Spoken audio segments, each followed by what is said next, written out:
Hello everyone, आज हमारा electrostatics revision का फोर्थ लेक्चर है। देखते हैं आज electric flux, Gauss law, electric field और पोटेंशियल के फॉर्मूला और ग्राफ्स।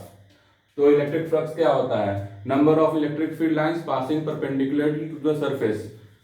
जैसे कि मान लो ये कोई सरफेस है, इससे कुछ इलेक्ट्रिक फील्ड लाइंस पास कर रही हैं, तो जो number of electric field lines बोला जाता है उसी को फ्लक्स बोला जाता है। परपेंडिकुलरली का बहुत यहाँ पे इंपॉर्टेंस है।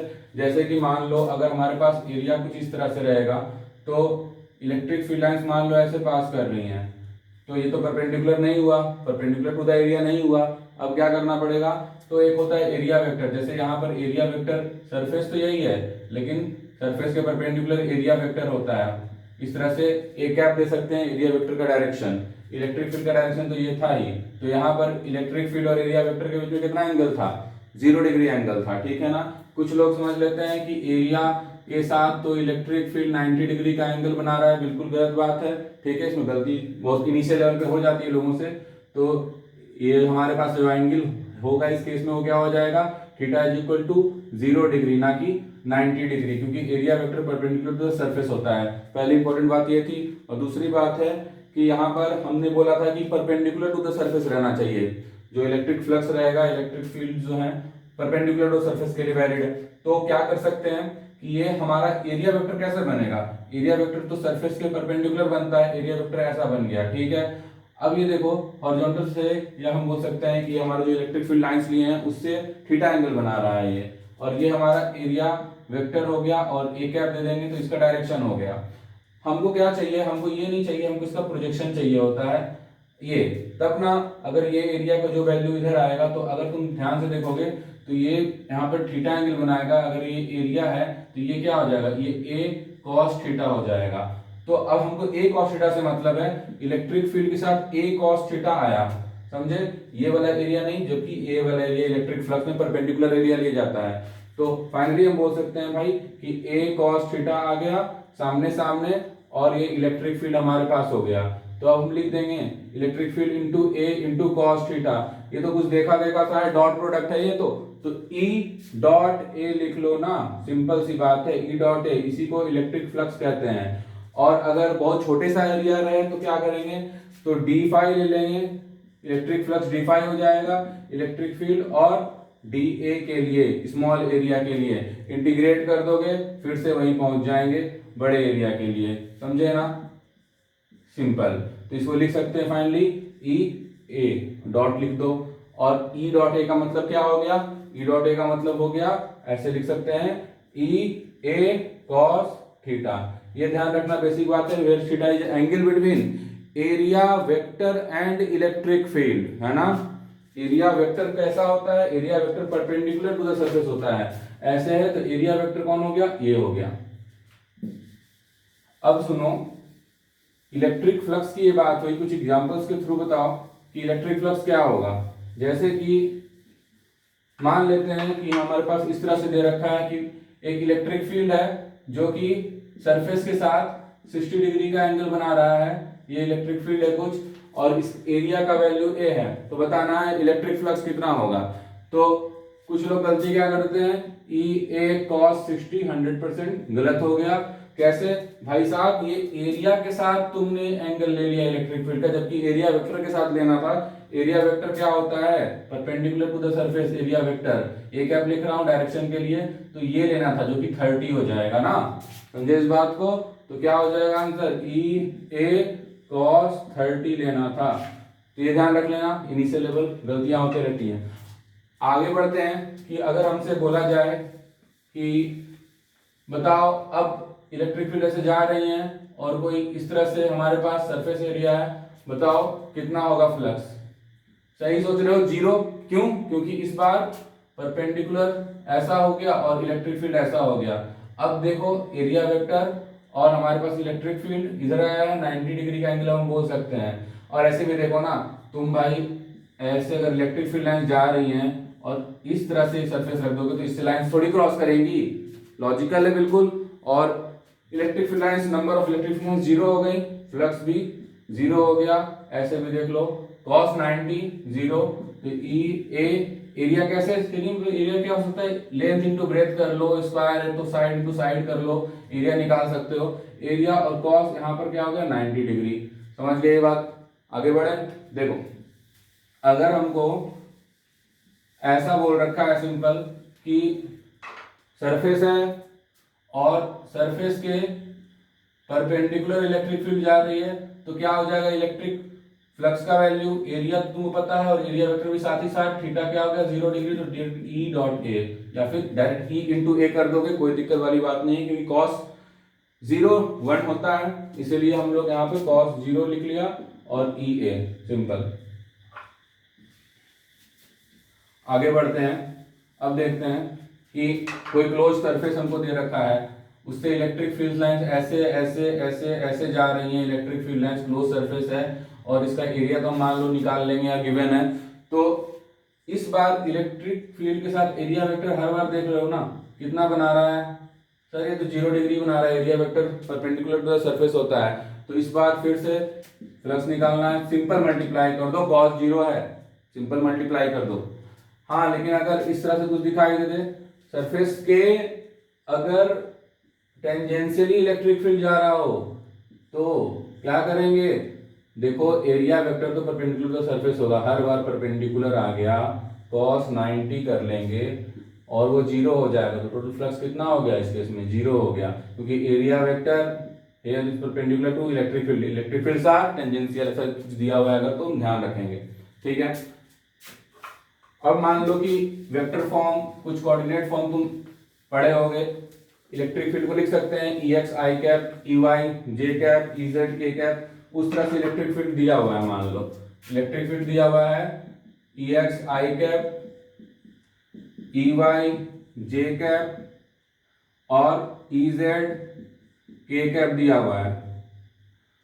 हमको अब बताना है फिर से, मान लो कोई एरिया है ए और आई कैप, बताओ इलेक्ट्रिक फ्लक्स कितना होगा E dot A, scalar product coordinate form कर सकते हैं बड़े आराम से।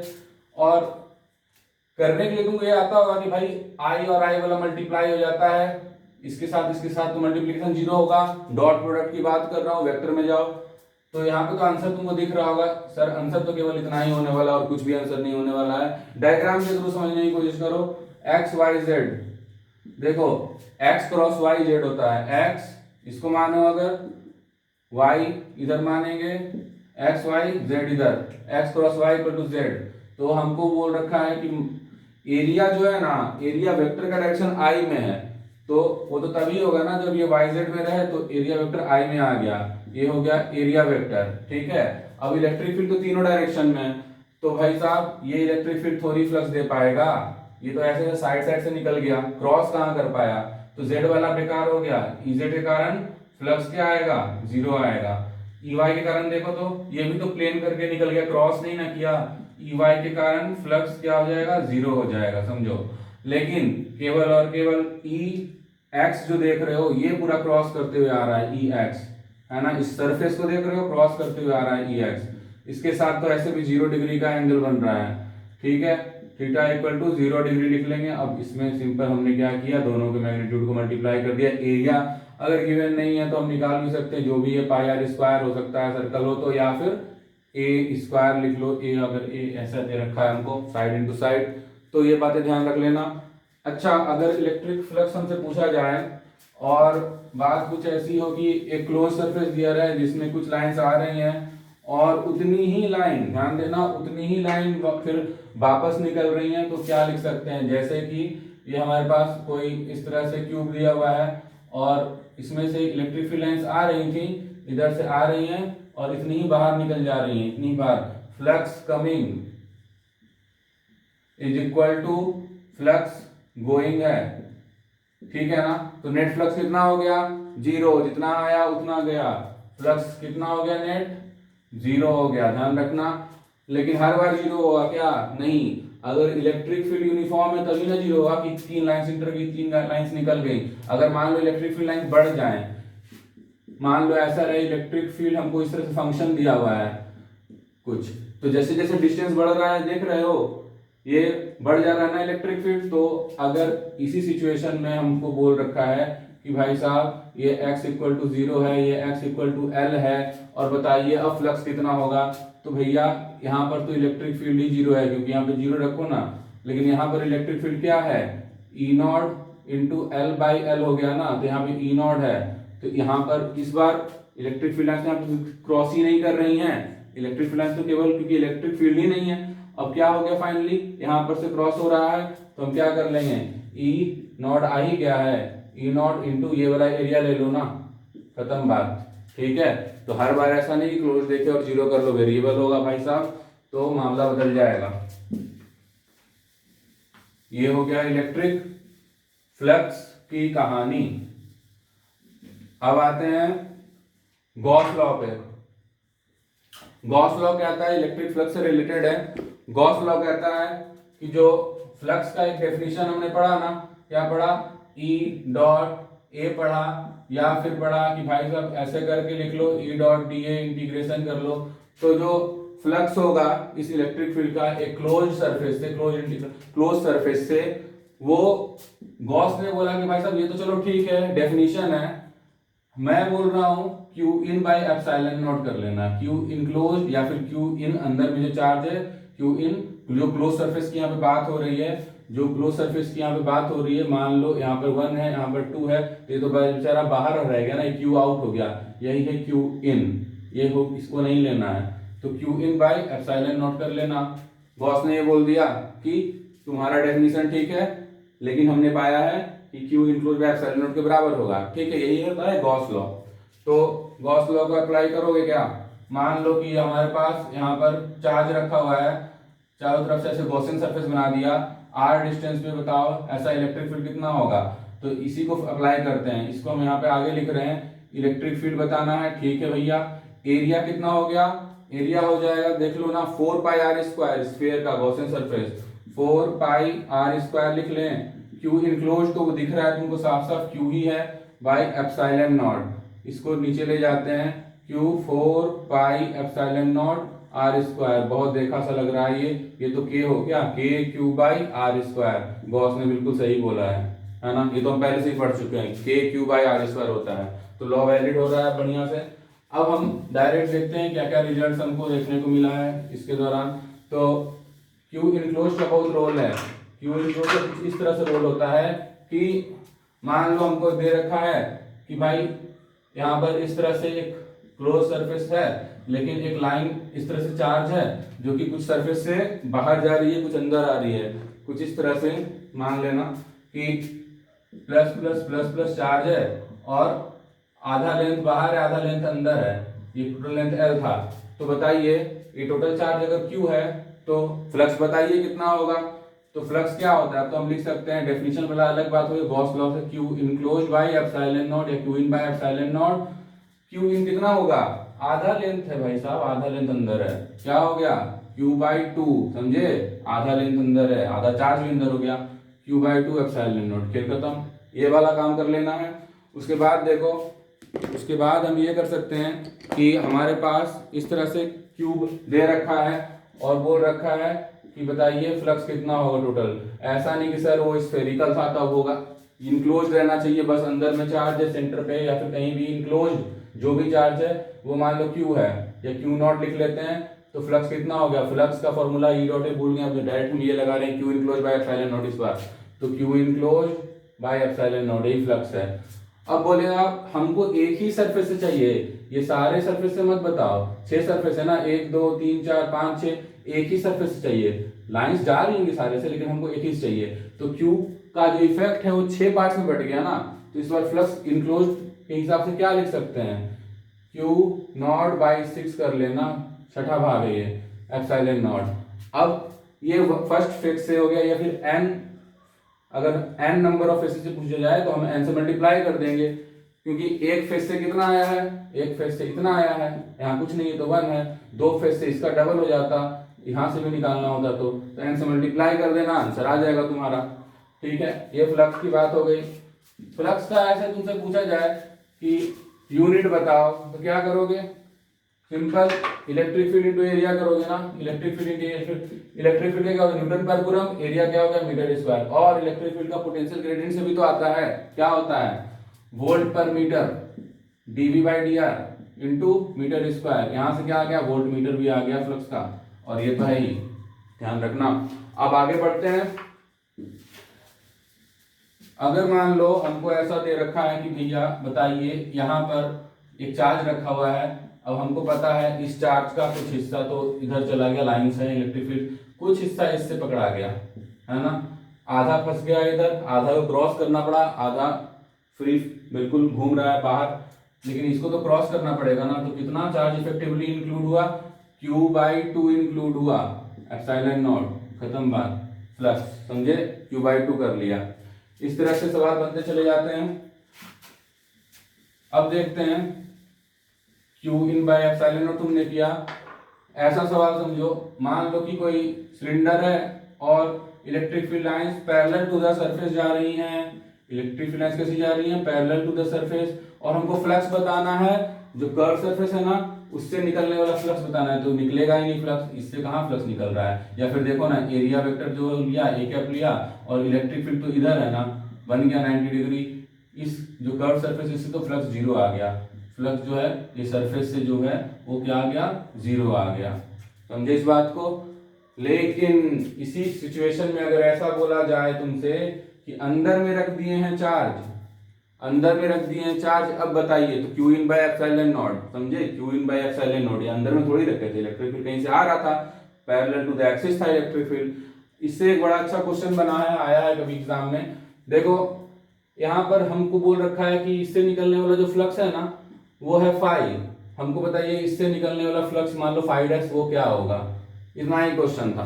तो क्या कर सकते हैं कि टोटल जो फ्लक्स होगा वो तो इधर से फाई, अगर फाई डैश माना है तो इधर से ही फाई डैश मानना पड़ेगा, इफेक्टिवली तो सेम साइमेट्री है बिल्कुल।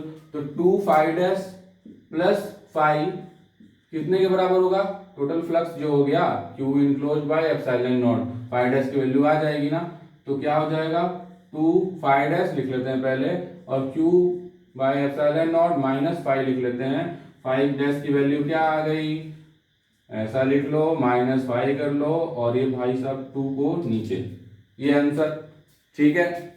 अब आगे बढ़ो, ये हो गया हमारा गॉस लॉ से related, Q in by epsilon not करके देख लिया क्या क्या सिचुएशन हमारे साथ बने। Q in by epsilon not का क्या, एंगल का क्या रोल है, और चार्ज का पार्ट्स का क्या रोल है, कितने पार्ट्स। अब इलेक्ट्रिक फील्ड और पोटेंशियल की बात करते हैं। इलेक्ट्रिक फील्ड और पोटेंशियल के बहुत सारे ग्राफ होते हैं, बहुत सारे फॉर्मूले होते हैं। पॉइंट चार्ज के कारण क्या होता है, पॉइंट चार्ज सर KQ/R², और पोटेंशियल क्या होता है, पोटेंशियल होता है सर KQ/R। यहाँ पर R डिस्टेंस Q चाहिए, तुमको पहले से पता है, बट ग्राफ की बात करना है। देखो इन दोनों ग्राफ एक ही जैसा होता है, ठीक है, याद रखना, R² या R1/R रहना, तो एक ही जैसा इस तरह से ग्राफ बना लो। हो गया पहला काम। दूसरा काम देखें, हमसे बोल रखा है भैया ये लाइन चार्ज है, इस तरह से चार्ज पर यूनिट लेंथ हमको दे रखा है लैम्डा। तो बताइए गॉस लॉ लगा के आता है प्रूफ इसका, बताइए कि R डिस्टेंस पे इलेक्ट्रिक फील्ड कितनी होगी। तो इलेक्ट्रिक फील्ड कितनी होगी, तुमको देखो ये पढ़ा हुआ है पहले से, 2K λ/R पढ़ा हुआ है तुम्हारा। अब यहाँ पर देखना, जरा रिजल्ट देखना क्या होता है। अभी λ/2 पाई एप्सिलॉन नॉट R, ठीक है, ये हमारा रिजल्ट है। गॉस लॉ से बड़े आराम से जाता है, तो रिजल्ट लगाएंगे, एक बार देख लो इसको करके। यहाँ से क्या करते हैं हम लोग, ऐसे गॉसियन सरफेस ले लेते हैं, इसका लेंथ L है, तो देखो लगा के एक बार बताता हूँ कैसे लगाया जाता है। एरिया कितना हो गया गॉसियन सरफेस का, E.A 2 पाई RL, ठीक है ना, एरिया आ गया। और Q enclose by epsilon not, Q enclose कितना होगा, चार्ज इनक्लोज कितना होगा, तो ये क्या होता है charge per unit length into length, जो इनक्लोज चार्ज का लेंथ तो ये L है ना, डिवाइड बाय एप्सिलॉन नॉट, ये कैंसिल हो गया। यहाँ पर कितना हो जाएगा, E = λ/2 pi epsilon nought R। अब एक काम करो, यहाँ पर पुराना फॉर्मूला याद करना है, तो 2 से मल्टीप्लाई करो, 2 से डिवाइड करो, ये तुमको कुछ दिख रहा है, ये क्या बन गया 4 पाई एप्सिलॉन K बन गया, ठीक है। तो क्या हो गया, अगर ये K बन गया तो 2K λ/R, ठीक है। ये कब किया था, जब दोनों एंगल को 90-90 पुट कर लिया था। एक फॉर्मूला था हमारे पास K λ/R sin θ1 + sin θ2, ठीक है, लास्ट क्लास में देखा है। तो 2 साइन ऐसा थीटा और थीटा के ऊपर 90, खत्म कहानी बिल्कुल। तो गॉस लॉ बेसिकली यूज जहां पर आता है जहां साइमेट्रिकल स्ट्रक्चर्स रहे, अदरवाइज तो हम ऐसे ही करते हैं। तो ये बात हो गई, इसका ग्राफ देखना था, देखो काम आ गया ये वाला कंसेप्ट, खेल खत्म। आगे बढ़ते हैं, इलेक्ट्रिक फील्ड का ग्राफ बना दिया उसका। अब हमको बोल रखा है कि भाई हमारे पास एक यूनिफॉर्मली चार्ज शेल है, स्फेरिकल है इस तरह से। हमको बताइए इलेक्ट्रिक फील्ड, अंदर में इलेक्ट्रिक फील्ड सेंटर पे 0 होगा ही, अंदर में भी इलेक्ट्रिक फील्ड 0 होगा। रिजल्ट याद होगा तुमको, यहां पर क्या हो जाएगा के क्यू बाई आर स्क्वायर, क्योंकि रेडियस आर है, और दूर चले जाओ क्या हो जाएगा, इलेक्ट्रिक फील्ड इक्वल टू के क्यू बाई, यहाँ पर स्मॉल आर है तो स्मॉल आर स्क्वायर। डायग्राम कैसा बनेगा इसका, इस तरह से ग्राफ हम देख सकते हैं। अंदर में तो इलेक्ट्रिक फील्ड 0 हो गया, सरफेस पे मैक्सिमम यहाँ पर k q by r square, otherwise ये 1 बाई आर स्क्वायर से डिक्रीज होता रहा। ठीक है, ध्यान रखना। आगे बढ़ते हैं, इसी के अक्रॉस पोटेंशियल पूछ दिया जाए बच्चों तो ध्यान रखो, पोटेंशियल क्या होगा, यहाँ पर के क्यू बाई आर, यहाँ पर पोटेंशियल क्या होगा के क्यू बाई कैपिटल आर, और अंदर में 0 नहीं होगा, यही मेंटेन रह जाएगा के क्यू बाई आर। तो ग्राफ कैसा बनेगा, सर मेंटेन रह गया तो यहाँ पर भी एक लाइन बना दो मेंटेन्ड, बाकी तो सब ठीक ही है, ठीक है ना, क्योंकि 1 बाई आर स्क्वायर अभी बताया था। पोटेंशियल का ग्राफ ऐसा बन गया, ये इलेक्ट्रिक फील्ड का ग्राफ बन गया, तो ये पोटेंशियल का ग्राफ बन गया versus distance from the centre. आगे बढ़े, देखो ये हो गया हमारे पास शेल का, अंदर से खोखला था, हॉलो था। अब अंदर भी चार्ज भर दो, अंदर भी चार्ज भर दो, कंडक्टर नहीं होना चाहिए, अगर कंडक्टर होगा ना तुम अंदर चार्ज भरोगे, चार्ज आउटर सरफेस पे चला जाएगा। एक कंडक्टर में आउटर सरफेस पे चार्ज रिसाइड कर जाता है, इसीलिए कंडक्टर के अंदर Q इनक्लोज तो 0 हो जाता है, और Q enclose by epsilon not भी 0 हो गया, मतलब इलेक्ट्रिक फील्ड या फ्लक्स अब यहाँ पर हम बोल सकते हैं 0 हो जाएगा। ठीक है ना, अंदर में इलेक्ट्रिक फील्ड कंडक्टर के 0 होता है, क्योंकि Q इनक्लोज, जरा सा चार्ज रखेंगे चार्ज बाहर आउटर सरफेस पे। लेकिन हम कंडक्टर की बात नहीं कर रहे हैं, हम स्फीयर की बात कर रहे हैं, सॉलिड स्फीयर की बात कर रहे हैं, कंडक्टर की नहीं। अंदर भी चार्ज है, कंडक्टर नहीं हो तुम, अंदर भी चार्ज है। ठीक है, इस तरह से हमको रख रखा है। तो इसमें रो लग रहा होगा ना, चार्ज पर यूनिट वॉल्यूम। फिलहाल हमको तो रिजल्ट से मतलब है, तो रिजल्ट के लिए क्या करेंगे, बाहर वाला इलेक्ट्रिक फील्ड बड़ा आसान सा होता है k q by r square, क्योंकि ये देखो पॉइंट चार्ज की तरह बिहेव कर जाता है। यहाँ वाला इलेक्ट्रिक फील्ड भी आसान है, के क्यू बाई सरफेस बिल्कुल आर स्क्वायर, बिल्कुल सेम हुआ, सेम ही हुआ। लेकिन अंदर में मामला थोड़ा गंभीर, यहाँ पर याद करने की बात है, k q r divide by r cube. ठीक है, अब आर स्मॉल आर आ गया ना, लीनियरली वेरी कर रहा है अंदर में, तो इसका ग्राफ कैसा बनेगा, बनाया जाए। इसका ग्राफ जो तुमको देखने को मिलेगा वो पहले तो सेंटर पे तो 0 ही होगा, क्योंकि आर सेंटर पे 0 हो गया है, स्मॉल आर, ऐसा याद रख लो बिल्कुल, है ना। तो ये इलेक्ट्रिक फील्ड यहाँ तो प्रोपोर्शनल चल रहा है, सेंटर पे यहाँ पे इलेक्ट्रिक फील्ड 0 भी चल रहा है, और यहाँ पर electric field 1 by r square. बढ़िया, अब आगे बढ़ते हैं कि पोटेंशियल की बात करो ना, यही हमारे पास सॉलिड स्फीयर था, ऐसा चार्ज था, और हमको पोटेंशियल बताना है। तो पोटेंशियल का थोड़ा और खतरनाक आता है ग्राफ, बड़ा ही बेकार। ठीक है, ऐसा देखने को लगता है, लेकिन याद कर लो, कोई दिक्कत वाली बात, 3/2 k q by r, capital r लिखो, यहाँ पर के क्यू बाई ऐसा लिख दो कैपिटल आर, और फॉर्मूला बताते हैं तुमको, फॉर्मूला याद रखना। फॉर्मूला हो जाएगा, ये पोटेंशियल चल रहा है, फॉर्मूला हो जाएगा के क्यू बाई आर क्यूब 1.5 ऐसा लिखो, और यहाँ पे आर स्क्वायर करो, यहाँ पर 0.5 आर स्क्वायर करो। अब मैच कर सकते हो तुम, देखो ना, अगर मैच करना चाहो तो कैपिटल आर यहाँ पर भी रख दो, अगर सरफेस पे देखना है, बिल्कुल सरफेस का मतलब ये चार्ज है पूरा, सरफेस पे देखना है, small r equal to capital r कर लो। 1.5 में से 0.5 दिया, कितना बचेगा, 1 बचेगा, तो केवल आर स्क्वायर बचा, उसने इसको कैंसिल किया, के क्यू बाई आर बच गया, क्योंकि क्यू आर सरफेस पे हो गया, आर डिस्टेंस पे, और यहाँ पर क्या हो जाएगा, स्मॉल आर को 0 रख दो, चलो चलो 0 रख दो, आ गया, उतना भी टफ नहीं है, बस थोड़ा सा मन लगा के पढ़ो। ये काम हो गया, ग्राफ बन गया इसका। अब एक होता है शीट, इनफाइनाइट प्लेन शीट, बड़ा सिंपल सा रिजल्ट है। इलेक्ट्रिक फील्ड दोनों तरफ जा रहा है, sigma by 2 epsilon naught, sigma by 2 epsilon not. Sheet है, चार्ज इस पे रखा है, कंडक्टर नहीं है ये। कंडक्टर होगा तो कंडक्टर होता है ना, तो सिंपल क्या रिजल्ट आता है तुम्हारा, दोनों तरफ चार्ज है sigma by epsilon naught, sigma by epsilon not. बस ध्यान रखना कि ये शीट ऑफ चार्ज है और वो कंडक्टर है, तो उसमें 2 नीचे से हट जाता है। इसमें बहुत सारे क्वेश्चन इस तरह तुमने देखे होंगे कि बताइए यहाँ पर इलेक्ट्रिक फील्ड कितना होगा, दोनों का सिग्मा सिग्मा है, तो क्या हो जाएगा, यहाँ पर ऐसे, यहाँ पर ऐसे, लड़ाई हो गई, 0 हो गया, सिग्मा बाई 2 एप्सिलॉन नॉट, बराबर की लड़ाई थी, सिग्मा बाई 2 एप्सिलॉन नॉट हो गया 0, दोनों वेक्टर कैंसिल कर दिया, 0 हो गया। लेकिन यहाँ पर कितना होगा, इसने भी भेजा इधर, इसने भी भेजा इधर, sigma by 2 epsilon not plus sigma by 2 epsilon not, क्या हो गया, सिग्मा बाई एप्सिलॉन नॉट। खेल खत्म। वही चीज तो यहाँ पर हो रही है फिर से, यहाँ पर बस वही है कि साइन माइनस का हम लिख सकते हैं, क्योंकि निगेटिव डायरेक्शन में इलेक्ट्रिक फील्ड है। लिखना चाहो लिख सकते हो, मैग्नीट्यूड में लिखना चाहो मैग्नीट्यूड में लिख सकते हो, बात तो वही होगी। ठीक है, कि इधर 2 इलेक्ट्रिक फील्ड आ गया, कितना कितना, sigma by 2 epsilon naught, sigma by 2 epsilon naught, sign minus, क्योंकि इलेक्ट्रिक फील्ड इधर है तो लिख सकते हो, otherwise magnitude sigma by 2 epsilon, दोनों को जोड़ोगे तो 1/2 प्लस 1/2 क्या होता है, 1 होता है ना, तो बस इतना बच जाएगा, ध्यान रहेगा। ठीक है, अब बोला जाता है कि भैया यहाँ पर ना आपका A है और यहाँ पर B है, ये बराबर नहीं है, लड़ाई बराबर की नहीं होगी। मान लीजिए ये ज्यादा हो गया, ज्यादा हो गया तो फिर जो ज्यादा होगा उतना ही बचेगा। कितना ज्यादा होगा तो यहाँ पर A लिख दीजिए, यहाँ पर B लिख दीजिए, घटा दीजिए, sigma A minus sigma B कीजिए, 2 एप्सिलॉन नॉट, खेल खत्म। ठीक है ना, और यहाँ पर क्या हो जाएगा, कोई टेंशन की बात ही नहीं है, ऐसा कर लेना।